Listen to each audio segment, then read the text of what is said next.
Chapter 41, Are we reincarnations of the ancient Egyptians? Garasara. Do what thou wilt shall be the whole of the law. That accursed conscience of mine has been pricking me ever since I dashed off that rather curt and offhand letter card in answer to yours of the 18th. I had intended as a matter of fact to let you have the present coruscation as soon as I could get my secretary in the offing, but I thought I would snap your head off in the strength of your question as salutary chastisement. I do wish you would understand that all these speculations are not only idle and senseless because you cannot possibly verify their accuracy, but are deadly. You ask if we, meaning, I suppose, the English, are now reincarnating the Egyptians. When I was a boy it was the Romans, while the French undertook the same thankless office for the Greeks. I say deadly poison, because when you analyze you see at once that this is a device for flattering yourself. You have a great reverence for the people who produced Luxor and the pyramids, and it makes you feel nice and comfortable inside if you think that you were running around in those days as Ramesses II or a high priest in Thebes or something equally congenial. You may say that I am myself the chief of sinners in this respect because of Enkef and Khonsu, but this was not my doing.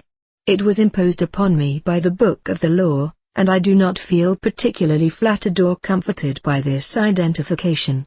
The only interest to me is the remarkable manner in which this is interwoven with the existence of the Cairo working. Your second and third questions are still worse. I should be ashamed of myself if I were to do so much as to refer to them. That must serve for that. But your fourth question I did answer after a fashion. It has however struck me that I might have given you a more detailed instruction with advantage. When I was up the Mindanchong in Burma, I started an investigation of my dreams, and the only way to catch them was to write down as much as I could remember on waking, instantly. The result of doing this is rather surprising. To begin with, I discovered, especially as the practice progressed, that I was having many more dreams than I had previously supposed. This might have come about in either of two ways. 1. The practice might have actually increased my tendency to dream, and 2. The habit of observation may have brought dreams to the surface which would otherwise have gone unremarked. In either case the figures were quite definite. I found almost at once, that is to say after about a month, that practically every dream that I could remember, could be quite clearly ascribed to one of two causes, a. The events of the previous day or days, or the subjects which had interested and excited me during that period, and b. The physical conditions of the moment. For instance, a good deal of the time of the experiment I was sleeping in what might have been euphemistically called a houseboat.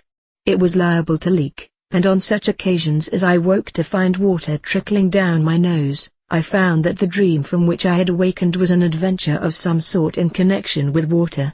It is quite notorious, I believe, that many asthmatic subjects are pestered by dreams of having been guillotined in a previous incarnation. Alan Bennett, I may mention, was one such. As the practice proceeds, you should find not only that your dreams increase in number per night, but also became very much fuller, clearer and more coherent. I assume that the reason is that the fact of your paying attention to them brings them to the surface. I am not quite sure whether this is a complete and adequate answer to your question for, how can I best bring my sleeping memory into my waking hours? I have studied, and my secretary has studied, and we can make no head or tail of your remark about brain exercises with sketch. Well, I must hope for the best, and leave you with my blessing. Love is the law, love under will. Yours fraternally, 666.